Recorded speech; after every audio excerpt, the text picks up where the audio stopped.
आज हम एक फंक्शन में गए। राधे राधे गाइस। दिन की शुरुआत हुई पोहे बनाने से। पोहे वगैरह बनाए, सबको खिलाए, मैंने भी खाए। उसके बाद मैंने बर्तन वर्तन क्लीन करे, किचन विचन साफ़ करा। फिर मैं हाल में आ गई थी, हाल वगैरह साफ़ करा। हाल वगैरह साफ़ करने के बाद मेरी गाइस थोड़ी तबीयत सही है अब। फिर मैंने लंच में कढ़ी चावल बनाए थे। उसके बाद फिर मैंने उसका शूट नहीं करा। मैंने कपड़े वपड़े धोए, मशीन लगाई।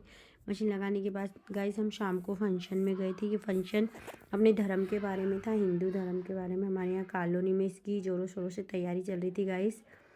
अपने देशभक्त के बारे में बताया। इससे में बच्चों को ले जाना चाहिए, बच्चे भी कुछ अच्छा सीखे। मेरी पूरी फैमिली गई थी गाइस, बड़े से लेके बच्चे तक हम लोग सब गए थे। फिर वहाँ थोड़े भजन वजन हुए, भगवान के बारे में बताया। फिर कथक हुआ, अपनी देशभक्ति के बारे में बताया गाइस। अच्छी अच्छी बातें सुनाई अच्छी। फिर हमने वहाँ खाना वगैरह खाया। खाना ना खाने के बाद हम घर आ गए। फिर इनकी देखो मस्ती चल रही थी गाइस। घंटी ले ली और पूजा हो रही थी। राधे राधे गाइस।